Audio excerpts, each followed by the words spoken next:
स्नीयम नितराम जनैः सदा प्रहाण ये ज्ञान तमोनुवृत्ते सनंदनाद्यैर्मुनिभिस्तथोक्तम श्री नारदायाखिल तत्व साक्षिणे। अज्ञान अंधकार की परंपरा का नाश करने के लिए श्री राधा चरणारविंद की उपासना अनिवार्य है। अगर पूर्ण अज्ञान का नाश करके प्रेम में डूबना है तो श्री जी के चरणों का आश्रय लेना।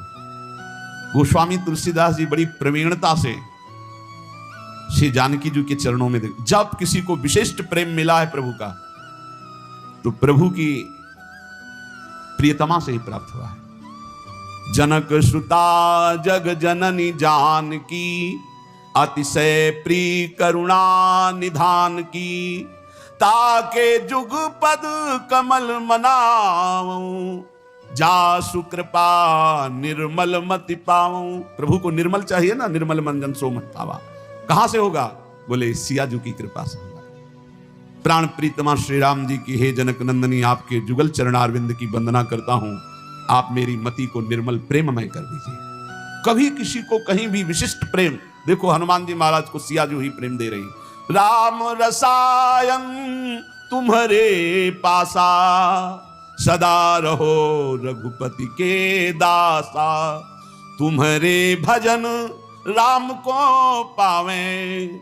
तुम्हारे भजन, ये सिद्धांत है, सिद्धांत है। बोले अपार अज्ञान अंधकार का नाश करके परम प्रेम प्रकाशित यदि हृदय में करना है तो श्री जी के चरणों का आश्रय लो। राशेश्वरी, सर्वेश्वरी, निकुंजेश्वरी श्री लाडली जी, जो इनकी उपासना करता है, सनंदन आदि महामुनियों ने, तत्वज्ञाताओं ने यही उपदेश किया है। नारद जी आदि ने, सनक सनंदन सनातन सनत कुमार और तत्वज्ञानियों ने यही उपदेश किया है। इनकी कृपा के बिना शुद्ध तत्वबोध होना, प्रेम प्राप्त होना, यही एक स्वरूप से आत्मविद्या के रूप में विराजमान है। बिना श्री जी की कृपा के न बोध होता है न प्रेम होता है। नान्या गति कृष्ण पदारविंदात् संदृश्यते ब्रह्म शिवादि वंदितात् भक्तेच्छयोपतसु चिन्त्य विग्रहा दचिंत शक्ते रविचिंत शासयात्। ब्रह्मा शिवादि देवेश्वर भी जिनकी वंदना करते हैं, भक्तों की इच्छा के अनुसार जो चलने लगते हैं, देख लो ब्रह्मा शंकर आदि जिनकी चरण वंदना करते हैं और जो भक्तों की इच्छा के अनुसार चलने लगते हैं, इतने भगवान अधीन हैं अपने भक्तों की, भक्तों की इच्छा के अनुसार चलने लगते हैं। आप सोचो ना, ये कैसे हो सकता है कि सारथी के पद में वो बैठे हुए हैं जिनके चरण रखने की चौकी को भगवान शंकर ब्रह्मादि नमस्कार करते हैं। ध्येयम सदा परिभवग्नम अभीष्टदोहम तीर्थास्पदम शिवविरंचिनुतम शरण्यम, जो भक्तों की इच्छा के अनुसार चलने लगते हैं। एक बार अगर दुर्योधन को ठीक से समझाया जाए तो हे श्री कृष्ण, हो सकता है वो समझ सकता है। युधिष्ठिर जी ने कहा तो जैसी आप आज्ञा करें, आप संधि के लिए जाइए। आप संधि दूत बन के जा रहे हैं। कौन? अखिल कुल ब्रह्मांडों के नायक। क्या आप अपने भक्तों की इच्छा के अनुसार चलने वाले हैं? पहले आप भक्त बनिए, पहले आप जोई जोई प्यारो करे सोई मोहि भावे, तब भावे मोहि जोई सोई सोई करे प्यारी। परम सुंदर, परम चिंतन करने योग्य, परम सुंदर लीला शरीर धारण करने वाले अचिंत शक्ति संपन्न प्रभु, अब तो आपके चरणारविंद के सिवा हमारी कोई दूसरी गति नहीं है। कृपा से दैन्यादि युजि प्रजायते यया भवे तो प्रेम विशेष लक्षणा भक्तिर्हनन्याधिपतेर महात्मनः साचोत्तमा साधन रूपिका परा। ऐसी कौन सी भक्ति है जिसमें भगवान भक्त के अनुसार चलने लगते हैं? बोले जिसमें अभिमान शून्य हो गया है और जो दैन्य युक्त हो गया है, उसमें सारे वो सद्गुण आ जाते हैं जिससे श्री कृष्ण विशेष उसके अधीन हो जाते हैं। दैन्य अभिमान शून्य के हृदय में वो सारे सद्गुण आ जाते हैं जिन सद्गुणों से रीझ कर प्रभु अधीन हो जाते हैं। श्री कृष्ण की विशेष कृपा उस साधक उपासक भक्त पर है जो अभिमान शून्य और दैन्य है, जो सर्वेश्वर प्रभु के चरणों का प्रेम प्राप्त करना चाहता है। वो अभिमान न करे, दैन्य रहे, दीन भाव लाए। उत्तम साध्य भक्ति का लक्षण है दैन्य भाव, अभिमान शून्यता। और तो सब भक्ति साधारण भक्ति के अंतर्गत आती है, दैन्य और अभिमान शून्य होकर निरंतर अपने इष्ट के चिंतन में रहना, ये सर्वोत्तम भक्ति का लक्षण है। उपास्य रूपम तदुपासकस्य च कृपा फलम भक्ति रसस्ततः परम विरोधिनो रूपमथैत दाप्तेर गेयायमेर्था अपि पंच साधु भी। अपने उपास्य देव के सिवा कहीं भी हमारा कोई भी लगाव ना हो।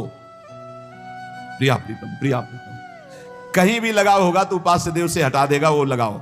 संसार का लगाव कहीं भी होगा, हिरण में लगाव हुआ तो हटा दिया उपास्य देव से। ऐसे महापुरुष को, जिनके स्वयं पिता भगवान ऋषभ देव जी हैं, भगवान के अवतार हैं, वो इतना गाढ़ प्रेम हिरण से हो गया, लगाव हो गया कि भगवान का भजन साधन पूजन सब छूट गया। अपने उपास्य देव से हटकर कहीं लगाव नहीं होना चाहिए। ढूंढ लो अपने हृदय में कोई भी खान पान वस्तु व्यक्ति स्थान उपास्य देव से बढ़कर कहीं लगाव नहीं। उपासक भगवान की कृपा का फल, भक्ति रस का आस्वादन, भगवत प्राप्ति के विरोधी भावों का त्याग, ये उसमें जागृत हो जाता है। जब उपास्य देव में दृढ़ भाव आ जाए, उपास्य देव में दृढ़ भाव, बहुत कठिन है उपास्य देव में आसक्त होना। जगत गुरु माधवाचार्य जी श्री भगवान का जो नित्य निरंतर स्मरण करते हैं, अंतकाल में भगवान की विस्मृति का समय आता है, क्योंकि अंतिम समय जो मरने के समय दुख होता है, सैकड़ों हजारों भिक्षु एक साथ मारे डंक तो जो कष्ट होता है, ऐसी पीड़ा होती है। मरने की जन्मत मरत दुषा दुख हुई। मरण काल के समय ऐसी भयंकर पीड़ा होती है, नस नाड़ियों में वात पित्त कफ कंठ अवरुद्ध हो जाता है और यमदूत उसे पासों से जकड़ते हैं, फिर खींचते हैं जीवात्मा को। उस समय भारी भय, भारी घबराहट, भारी पीड़ा तो मूर्छित हो जाता है। उस समय भगवान की स्मृति नहीं रहती। इसलिए जो नित्य निरंतर स्मरण करता है तो अंत समय भगवान उसका स्मरण बन जाते हैं। उस दुख के समय भगवान का रूप प्रकाशित होता है करुणा करके, और नाम चलने लगता है, बस जीव का परम कल्याण हो जाता है। धाम में क्यों बार बार कहते हैं कि कैसा भी हो भगवत प्राप्ति हो जाएगी। एक श्लोक में श्रीपाद कह रहे, सापराधेश्च ये राधा पदमाधाय चेतसी बसति वृंदा विपिने नन्यान धन्यान नमामितान। ये बहुत बड़ी बात है। जो वर्तमान में अपराधी है, अपराध कर रहा है वर्तमान में, वो वृंदावन रह रहा है, पर वो किशोरी जी के चरणों का आश्रय लिए है। ये खास बात हो गई। तो बोले वृंदावन में वास करते हुए जब उसका शरीर छूटेगा तो बड़भागी भक्तों के पद को प्राप्त होगा। धन्यान नमामितान, मैं नमस्कार करता हूं उसको। क्यों? क्योंकि यहां जब शरीर छूटेगा तो उसके भजन का परिणाम नहीं देखा जाएगा। उसके अंतिम समय में श्री जी की सखिया आके राधा नाम स्मरण कराएंगे और वो परम पद को प्राप्त हो जाएगा पक्का। अंतिम समय सापराधा से ये राधा पद माधाय चेतसी, सापराध अपराध सहित, पर वो किशोरी जी के चरणों का आश्रय लिए। ये भाई हमारी आदत है, हम ऐसा नहीं छोड़ पा रहे हैं। अब आप देखो आपका काम, लेकिन लाडली मैं आपका हूं। लाडली में वृंदावन नहीं छोड़ सकता, आपको नहीं छोड़ सकता, जब बुरे आचरण नहीं छोड़ सकता तो आपको कैसे छोड़ सकता हो? होता है स्वभाव में। आप कह सकते हो कि ऐसा कैसे हो सकता है, ऐसा होता है, होता है। स्वभाव बहुत विचित्र है, स्वभाव बहुत विचित्र। जो जैसा होता है। एक बहुत रईस घर के महात्मा थे, बड़े विरक्त थे, पर एक कपड़ा भी ना उसको एकदम ऐसे चश्मा जहां रखना, जैसे दो तीन चीजें थी। बड़े वैरागी, बड़े, पर वो बड़े घरों में प्रकट हुए थे तो उनकी जो रहनी थी वो बताती थी कि किसी विशिष्ट घर के हैं। एक भी कपड़ा ऐसे नहीं, जो भी जहां एकदम उनका अभ्यास था, बहुत ही सफाई सुरक्षा एकदम। एक अचला, एक झोली, एक छड़ी, चश्मा, बड़े वैरागी। रात में कब चले गए पता ही नहीं चलता, किसी से आसक्ति नहीं, पर दूर से देखने से लगता था कि इनका विलासितापूर्ण जीवन रहा है। मतलब बड़े घरों के रहे, जो जैसे अभ्यास का होता है उसका अभ्यास झलकता है। अब जैसे पूर्वाभ्यास पापाचरण का है, और उसने जान लिया कि अब मैं बहुत नीच हूं, अब मेरा कल्याण कैसे होगा। महिमा सुनी वृंदावन की, वृंदावन वास करने लगा, लेकिन उसका आचरण ऐसा है। बोले वो जब यहां शरीर छोड़ेगा, नियम लिया था कि वृंदावन वास किए हो, तो अंतिम समय राधा नाम स्मरण सखियां यहां कराती हैं। ये हमें हितधाम में श्री जी ने स्वयं अनुभव कराया था, ये दृश्य दिखाया था। तो कीर्तनिया बाबा ने कहा कहीं पढ़ा है क्या? उस समय वो सत्संग में आते थे। ऊपर गए कुटिया में, कहा एक प्रश्न है कि आपने आज नई बात हमें बताई कि जब यहाँ शरीर कोई छोड़ता है वृंदावन में तो वृंदा सखी के आदेश से सखियां राधा नाम सुनाती हैं, तो ये आपने कहीं पढ़ा है क्या? हम कहा अगर आप विश्वास माने तो हमने पढ़ा नहीं, लेकिन कल ही हमको यहाँ पढ़ाया गया था इस कुटिया के ऊपर, यही हमें स्वप्न में श्री जी ने ऐसा अनुभव कराया। तो वो स्वप्न जैसा नहीं था कि हमारी कोई कल्पना हो, वो सीधे परिचय दिया गया था वृंदावन का। अब जैसे कहा गया कि नहीं लिखा, एक बार शरणानंद स्वामी से कहा ये कहीं लिखा तो है नहीं, तो बोले लिख लो ना, लिख लो, नए ग्रंथ की रचना कर लो, जो हृदय में आ रहा है उसको लिख लो, नई बात लिख लो। और ये विश्वास की बात है, पक्का विश्वास की बात है, श्री जी जो बोली थी साप राधाश्चे ये राधा पद माधाय चेतसी वसति वृंदावन विपिने अनन्यान धन्यान नमामितान, मैं नमस्कार करता हूं उसको, ऐसी गति को प्राप्त होगा वो। तो यहां कह रहे हैं करोड़ों बीछियों के मारने का, डंक मारने का एक साथ जो दर्द हो। कभी किसी को बीछी मारा है? इतने लोगों बीछी मारा तो देखो बिजली का करंट जैसा एकदम बढ़िया स्वाद आता है, जिधर देखो उधर लहरें मारती। हाँ, हमारे वहां सेनपुर में तो बिछियां ऐसी थी जैसे काले चीटे घूमते हो, केचुआ की तरह सांप घूमते थे, बहुत पुराना स्थान। वहां तो हर समय अलर्ट, सावधान, बिछखा पर सांप, बिच्छू, किंग कोबरा, लंबा एकदम फल काढ़े से, और कितने क्वालिटी के सर्प ऐसे, वहां नील गाय, खरगोश, ये सब वहां बड़ा मनोरम। गंगा जी एकदम जैसा ऋषि मुनियों की भूमि, ऐसे श्री स्वामी मंगनानंद की तपस्थली सेनपुर। अब धीरे धीरे आधुनिकता सब जगह प्रवेश कर रही। करोड़ भिक्षु एक साथ मारे तो कैसा है? एक भिक्षु में तो झाड़ने के, मंत्र झाड़ने वालों की खोज होने लगती है, औषधियां होने लगती है। करोड़ भिक्षु एक साथ मारे डंक, ऐसा प्राण निकलने, लेकिन वो भी छोटा होगा। जब कंठ अवरुद्ध होते, प्राण निकलते, जीव की बड़ी, उस समय भगवत स्मरण थोड़ी आता है। कोई भयानक कष्ट हो, फिर आप परीक्षा करो अपनी कि तुम्हारा चित्त कहां है। यही तो भक्ति का रंग है, तुम्हारा चित्त कहां है। अब कोई कष्ट का विषय हो, फिर देखो तुम्हारा चित्त कहां है। श्री जी में है, जीत गए, बढ़िया काम हो गया।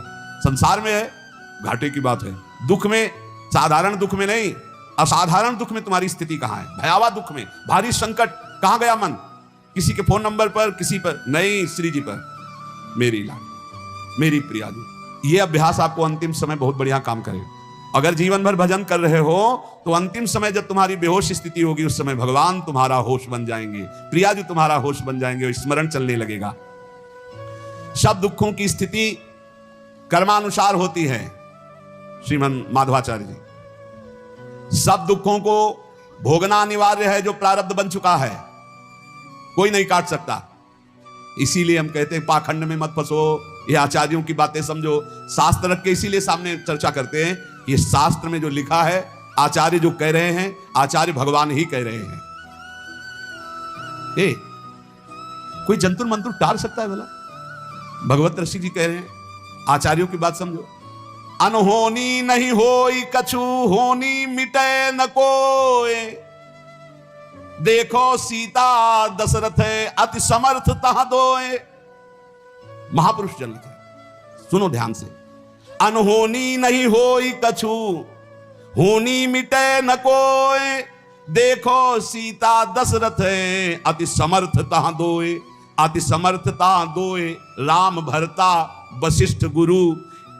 बोले देख लो, जो होनी होना है वो हो के रहेगा, कोई पैदा नहीं हुआ कि टाल दे। इसीलिए हम चिल्ला चिल्ला कहते कि ड्रामे में मत फंसो, नौटंकी में मत फंसो।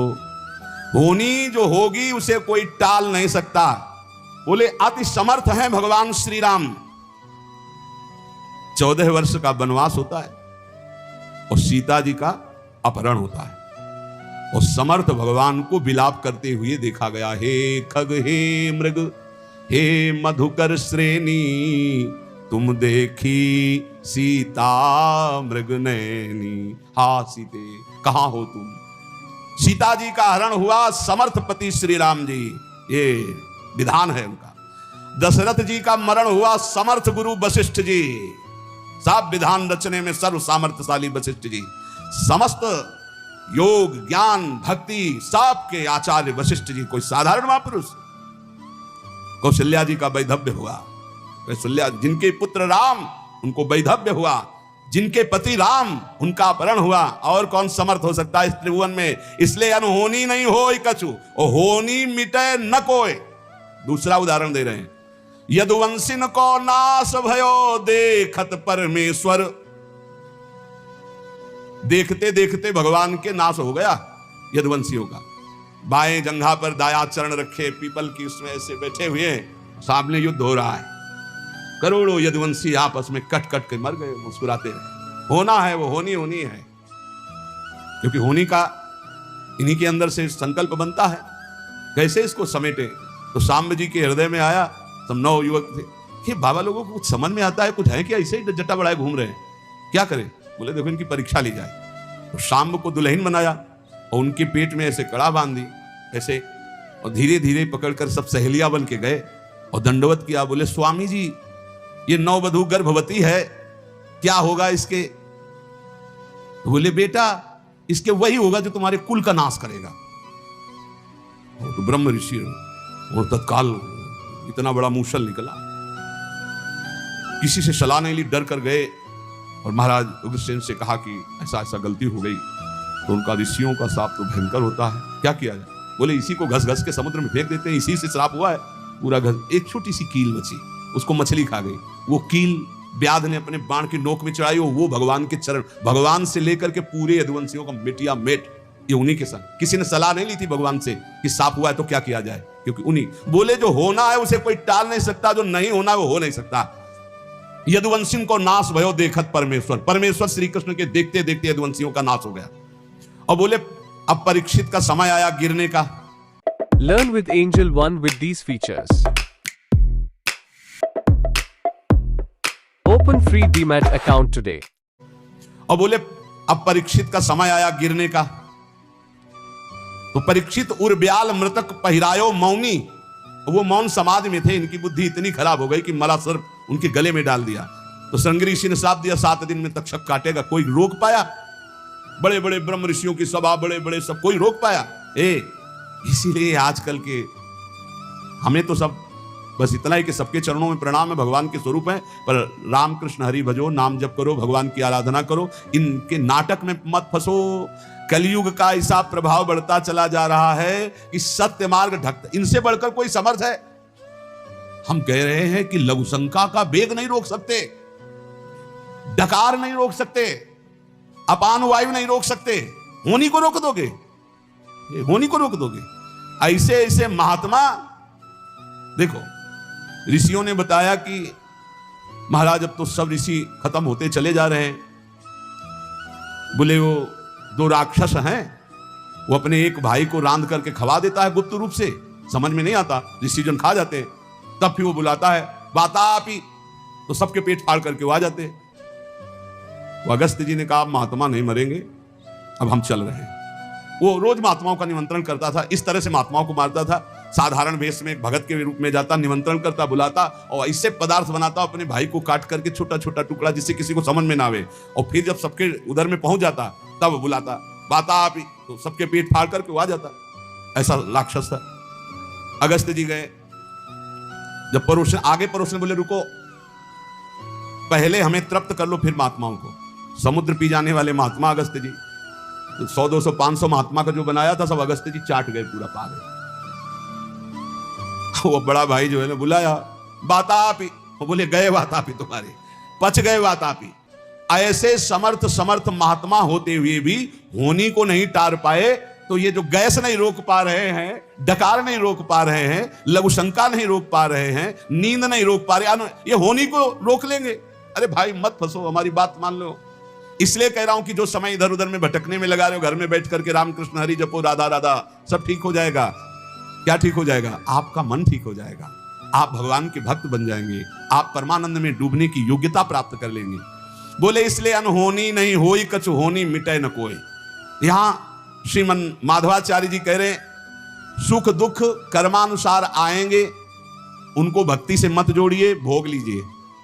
सुख दुख जो आवे निर्विकार, अभी कल चर्चा में था तत्तेनुकंपाम सुस्मीक्षमाणो, जो हर समय भगवान की कृपा को मनाते, बड़ी कृपा बड़ी कृपा, सुख दुख को भोगते रहते हैं और भगवान का स्मरण करते रहते हैं। उनको भगवान की ऐसी प्राप्ति हो जाती है परम पद की, जैसे पिता की संपत्ति का अधिकारी पुत्र स्वयं हो जाता है।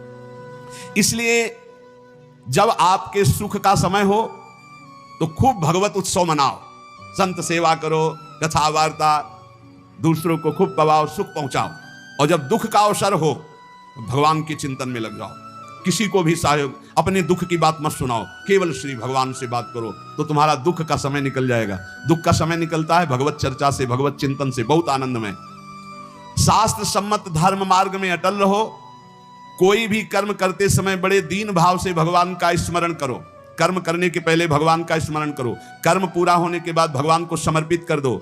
सबके गुरु, सबसे बड़े, सबके माता पिता एकमात्र श्री भगवान हैं। जो कर्म करते समय भगवान का स्मरण करता है, अपने कर्म भगवान को समर्पित कर देता है, वो भगवान को प्राप्त हो जाता है। सांसारिक झंझटों का चिंतन करने में समय नष्ट मत करो। होई सोई जो राम रचि राखा, को करी तर्क बढ़ावे शाखा, अस्कई जपन लगे हरिनामा, राधा राधा राधा। अपने अंतःकरण में विचार करो कि जो होना है वही होगा, हम काहे को चिंता करें। अपने कर्तव्य को करो और नाम जप करो, मस्त रहो। भगवान के चरण कमलों का जो स्मरण करते हैं, कोई भी बाधा उनको परास्त नहीं कर सकती। जो भगवान का स्मरण करते हैं, मोक्ष उनकी मुट्ठी में आ जाता है। ऐसे भगवान के स्मरण को कभी मत छोड़ो। सज्जनों, हमारी निर्मल वाणी को सुनो। श्री माधवाचार्य जी, मैं दोनों हाथ उठा के कहता हूं, कसम खा के कहता हूं, भगवान की बराबरी करने वाला कोई नहीं है। भगवान से बढ़कर कृपालु कौन हो सकता है? इसलिए एकमात्र भगवान से अपना संबंध रखो। ये बात समझो, आचार्य कितनी कृपा से कह रहे हैं। मैं कसम खा के कहता हूं, हाथ उठा के कहता हूं कि भगवान से बढ़कर कोई कृपालु कौन हो सकता है? कोई नहीं। भगवान के बराबर कोई नहीं, तो उनसे बढ़कर कौन हो सकता है? इसलिए माता पिता भाई बंधु साफ स्वार्थ का संबंध, एकमात्र भगवान से प्रेम करो। सब में भगवान की भावना करके भले राग कर लो तो अनुराग बन जाएगा, लेकिन शरीर राग में फंसकर जन्म नष्ट मत करो। यदि ऐसा तुमने माना तो इसी जन्म में भगवत प्राप्ति हो जाएगी।